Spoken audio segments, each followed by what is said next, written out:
सच्चिदानन्दरूपाय विश्वोत्पत्त्यादिहेतवे तापत्रयविनाशाय श्रीकृष्णाय वयं नुमः। यं प्रव्रजन्तमनुपेतं पेतकृत्यं द्वैपायनो विरहकातरया जुहाव पुत्रेति तन्मयतया तर्वोऽभिनेदुस्तं सर्वभूतहृदयं मुनिमानतोऽस्मि। निगमकल्पतरोर्गलितं फलं शुकमुखादिमितद्रवसंयुतं पिबत भागवतं रसमालयं मुहुरहो रसिका भुवि भावुका। ओम नमो भगवते वासुदेवाय। ओम श्री परमात्मने नमः। ओम श्री परमात्मने नमः। ओम श्री परमात्मने नमः। सभी साथियों को एवं सभी भक्त प्रेमियों को YouTube चैनल पे हार्दिक स्वागत है। श्रीमद् भागवत महापुराण के पंचम स्कंध में द्वितीयोध्याय, जिसमें कि आग्निध्र के चरित्र का वर्णन है। श्री शुकवाच एवं पितरिशं प्रवृत्ते तदनुशासने वर्तमान आग्नेद्रो जम्बुद्वीपोकशः प्रजा औरस वर्धमा वेक्षमानः पर्यगोपायत स च कदाचित् पितृलोककामः शूरवर वनिता क्रीडाचल द्रोण्यां भगवन्तं विश्वसृजां पतिमाभृत परिचर्योपकरण आत्मेकाग्रयेण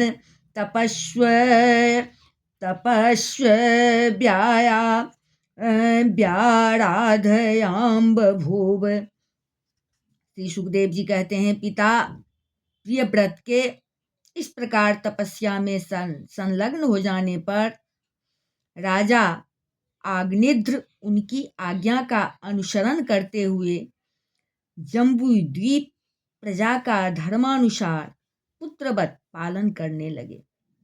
एक बार वे पितृलोक की कामना से सत्पुत्र प्राप्ति के लिए पूजा की सब सामग्री जुटाकर सुर सुंदरियों के क्रीड़ा स्थल मंदराचल की एक घाटी में गए और तपस्या में तत्पर होकर एकाग्र चित्त से प्रजापतियों के पति श्री ब्रह्मा जी की आराधना करने लगे।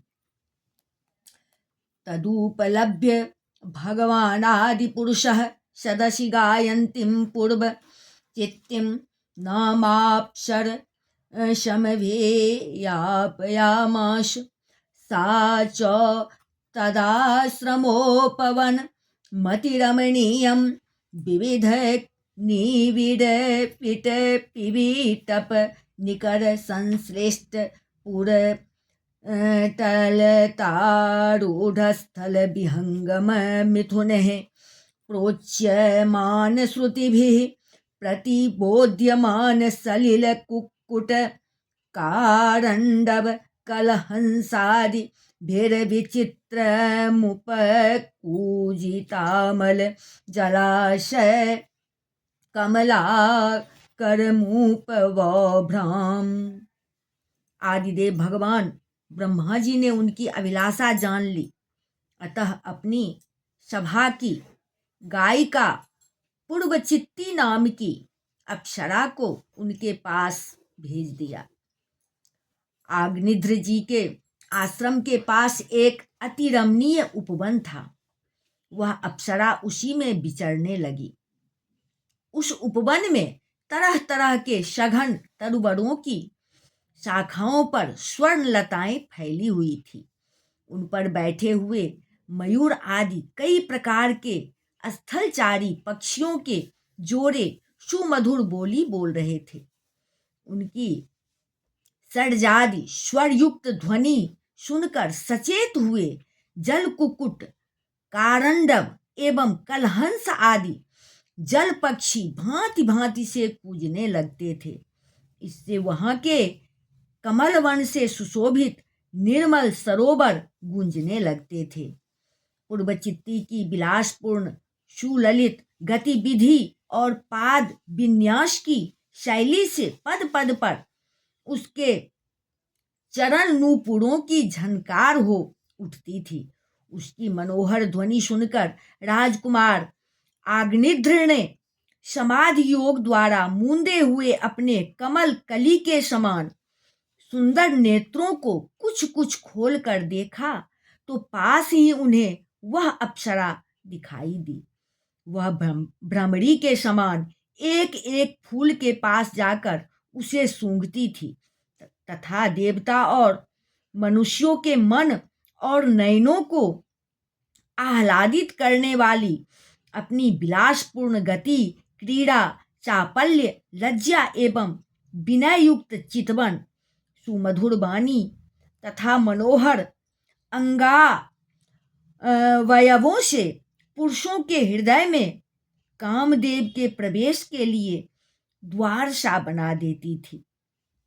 जब वह हंस हंस कर बोलने लगती तब ऐसा प्रतीत होता मानो उसके मुख से अमृतमय मादक मधु झर रहा हो।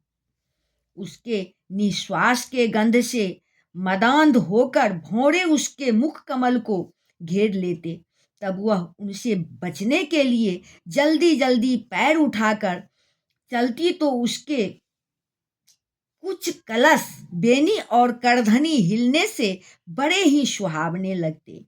यह सब देखने से भगवान कामदेव को आग्निध्र के हृदय में प्रवेश करने का अवसर मिल गया और वे उनके अधीन होकर उसे प्रसन्न करने के लिए पागल की भांति इस प्रकार कहने लगे।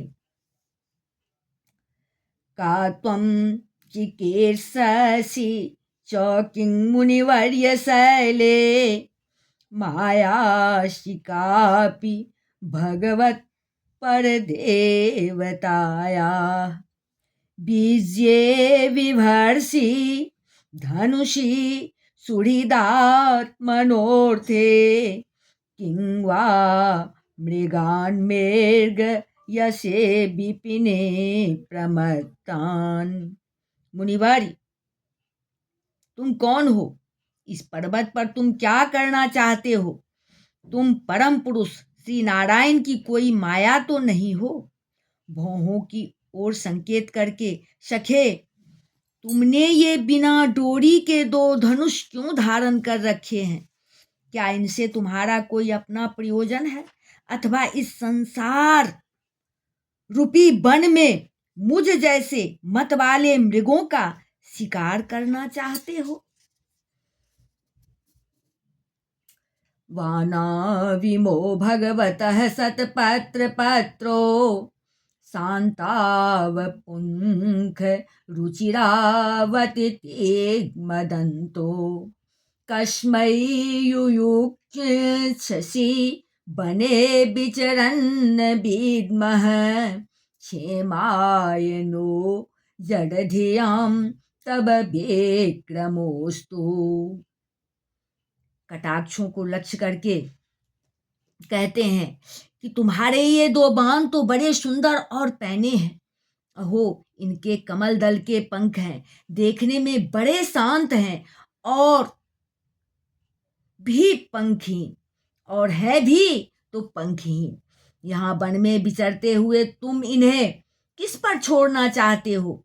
यहाँ तुम्हारा कोई सामना करने वाला नहीं दिखाई देता।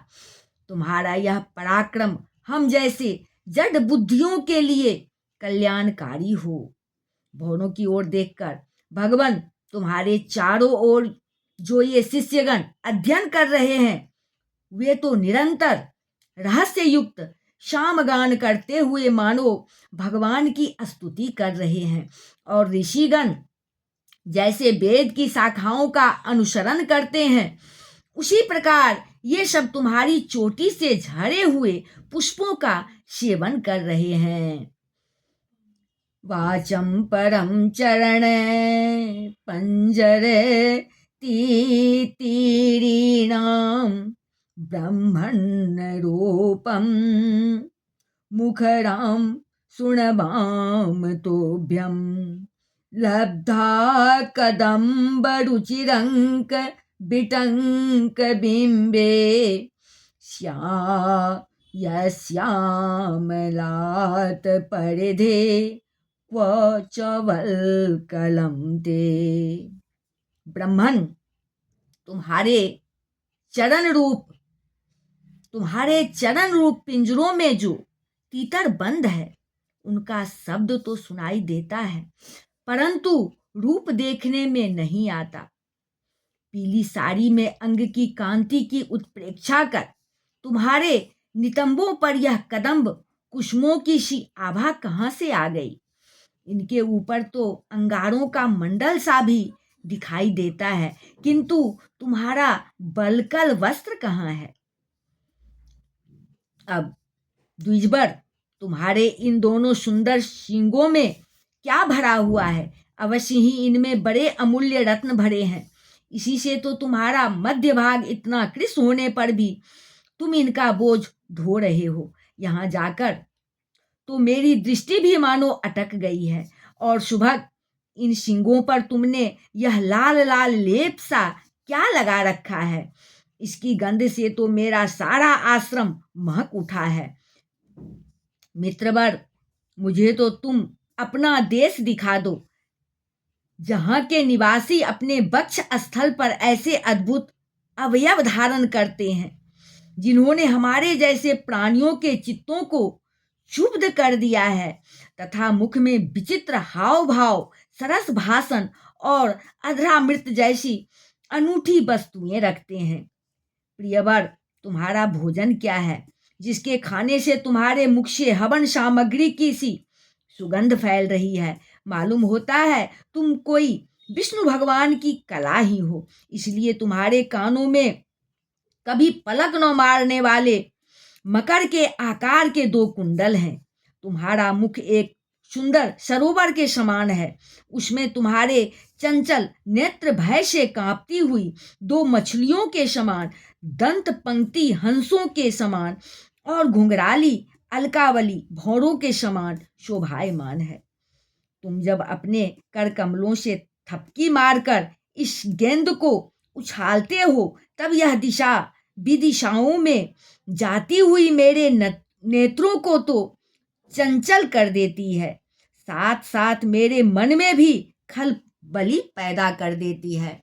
तुम्हारा बांका जटाजूट खुल गया है, तुम इसे संभालते नहीं। अरे, यह धूर्त वायु कैसा दुष्ट है, जो बार बार तुम्हारे नीवी वस्त्र को उड़ा देता है। तपोधन तपस्वियों के तप को भ्रष्ट करने वाला यह अनूप रूप तुमने किस तप के प्रभाव से पाया है? मित्र, आओ, कुछ दिन मेरे साथ रहकर तपस्या करो, अथवा कहीं विश्व विस्तार की इच्छा से ब्रह्मा जी ने ही तो मुझ पर कृपा नहीं की है। सचमुच तुम ब्रह्मा जी की ही प्यारी देन हो। अब मैं तुम्हें नहीं छोड़ सकता। तुम में तो मेरे मन और नयन ऐसे उलझ गए हैं कि अन्यत्र जाना ही नहीं चाहते। सुंदर सींगों वाली, तुम्हारा जहां मन हो मुझे भी वहीं ले चलो। मैं तो तुम्हारा अनुचर हूं, और तुम्हारी ये मंगलमयी सखियां भी हमारे ही साथ रहें। अब श्री सुखदेव जी कहते हैं, राजन, आग्निद्र देवताओं के समान बुद्धिमान और स्त्रियों को प्रसन्न करने में बड़े कुशल थे। उन्होंने इसी प्रकार की रति चातुर्यमयी मीठी मीठी बातों से उस अप्सरा को प्रसन्न कर लिया। वीर समाज में अग्रगण्य आग्निद्र की बुद्धि जिस रूप अवस्था, लक्ष्मी और उदारता से आकर्षित होकर वह उन जम्बू द्वीपाधिपति के साथ कई हजार वर्षों तक पृथ्वी और स्वर्ग के भोग भोगती रही। तदंतर नृपवर आग्निद्र ने उसके गर्भ से नाभि, किमपुरुष, हरिवर्ष, इलावृत, रम्यक, हिरण्यमय, कुरु, भद्राश्व और केतुमाल नाम के 9 पुत्र उत्पन्न किए। इस प्रकार 9 वर्ष में प्रतिवर्ष एक के क्रम से 9 पुत्र उत्पन्न कर पूर्वचित्ती उन्हें राजभवन में ही छोड़कर फिर ब्रह्मा जी की सेवा में उपस्थित हो गई। ये आग्निद्र के पुत्र माता के अनुग्रह से स्वभाव से ही सुडोल और सबल शरीर वाले थे। आग्निद्र ने जम्बू द्वीप के विभाग करके उन्हीं के समान नाम वाले 9 वर्ष यानी भूखंड बनाए और उन्हें एक एक पुत्र को सौंप दिया। तब वे सब अपने अपने वर्ष का राज्य भोगने लगे। महाराज आग्निद्र दिन दिन भोगों को भोगते रहने पर भी उनसे अतृप्त ही रहे। वे उस अप्सरा को ही परम पुरुषार्थ समझते थे, इसलिए उन्होंने वैदिक कर्मों के द्वारा उसी लोक को प्राप्त किया जहाँ पितृगण अपने सुकृतों के अनुसार तरह तरह के भोगों में मस्त रहते हैं। पिता के परलोक सिधारने पर नाभि आदि 9 भाइयों ने मेरु की मेरु देवी प्रतिरूपा उग्र दृष्टि, लता, रम्या, श्यामा, नारी, भद्र और देववीति नाम की 9 कन्याओं से विवाह किया। इति श्रीमद्भागवते महापुराणे पारमहंस्यां संहितायां पंचम स्कंधे आग्नेद्र वर्णनम नाम द्वितीयोऽध्यायः। बोल वृंदावन बिहारी लाल की जय, राजा रामचंद्र की जय, अम्बा जनक नंदनी की जय, भास्कर भगवान की जय, बजरंगबली की जय।